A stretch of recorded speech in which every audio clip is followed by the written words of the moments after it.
Gang order తెచ్చుకున్నారు అంటేనే ఇక వెన్నులో వణుకు పుట్టిందని అనాలండి. ఒక హ్మ్. వ్యక్తి మనల్ని ఎన్నో విమర్శిస్తాడు. అన్నిటికి సిద్ధమై మనం బరిలోకి దిగాలి. వాటన్నిటికి సమాధానం చెప్పగలగాలి. అది అకౌంటబిలిటీ అంటారు.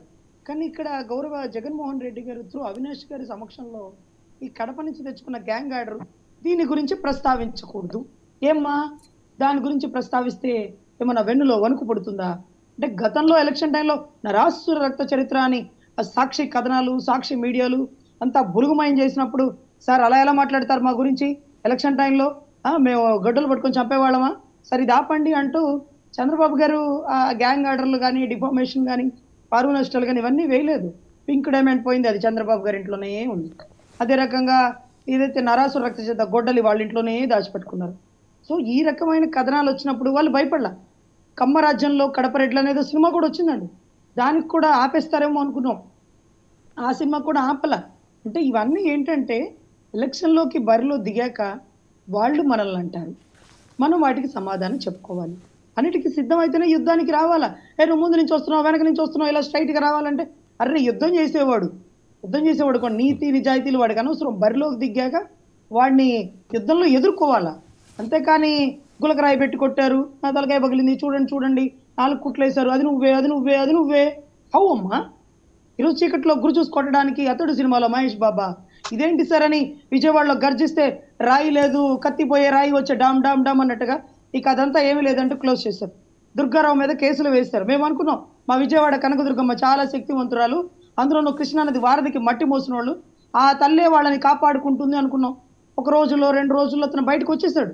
అతనికి సంబంధం లేదన్నాడు. నేనైతే ఓపెన్ ఛాలెంజ్ సిపి గారు మీరు కొట్టండి గురి చూసి, మీ వల్ల అవుతుందేమో. మీరు కొట్టగలిగితే అతను కొట్టినట్టే. అతనే కొట్టలేడు, ఇతనెలా కొడతాడు సరే. అంటే ఇక్కడ ఏంటంటే ఎలక్షన్‌లోకి బయటకొచ్చాక నేనేం చేశాను, నేనేం చేయబోతున్నాను, నేనెందుకు చేయలేకపోయాను ఇవి చెప్పాలా. గులకరాయి పెట్టి కొట్టాడు, నొప్పి తగిలింది, అదిగదిగో పసుపు చీరలు కట్టుకొని నా మీదకొస్తే ఎట్లాగా, అదిగదిగో దీని గురించి మాట్లాడితే ఎట్లాగా, ఇవన్నీ నీకెందుకే?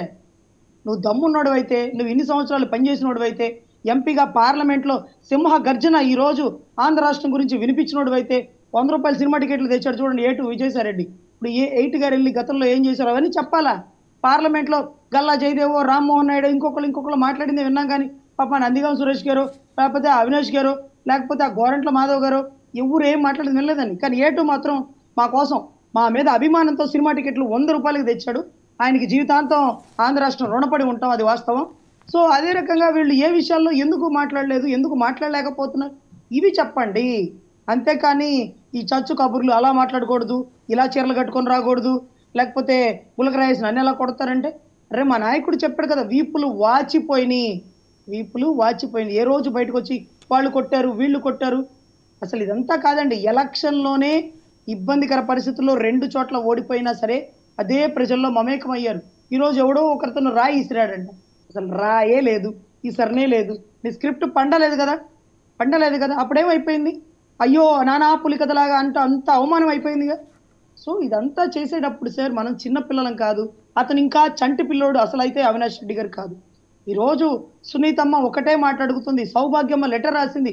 నువ్వు అన్నగా చేయకపోయినా కనీసం ముఖ్యమంత్రిగా ఏం చేశావు అని ఈరోజు అడుగుతూ, నీ తండ్రి చనిపోయినప్పుడు నీకు బాధ లేదా? అదే బాధ సునీతమ్మకు ఉండదా అని. ఆయనకి బాధ ఉంటే ఎక్కడైతే పాపం నాయన చనిపోయిన అవశేషాల దగ్గరికి పరిగెట్టుకుంటూ ఎళ్లి అక్కడే కూర్చొని కన్నీటి పర్యంతం అయ్యేవాళ్ళు. ఇంట్లోనే కూర్చున్నారు. రాగానే నాకు ముఖ్యమంత్రి పదవి కావాలన్నారు. సంతకాలు పెట్టించుకున్నారు. అంత బాధతో ఉన్నాడమ్మా తల్లి సౌభాగ్యమ్మ ఆయన. సో అందుకని ఆయన బాధతో మీ బిడ్డ బాధని పోల్చొద్దు. అదే రకంగా ఈరోజు గ్యాంగ్ ఆర్డర్ బ్రీచ్ చేసేసి సునీతమ్మ ముందుకెళ్ళిపోతుంది. దేనికంటే ఈరోజు ప్రజా కోర్టులో తీర్పు రావాలి. ప్రజల్లో మార్పు రావాలి. హత్యా రాజకీయాల్ని ప్రోత్సహించకుండా కడప తిరుపతికి తొలి గడపలాగా మారాలి. ఒక విద్యా సంస్థలోనో, ఒక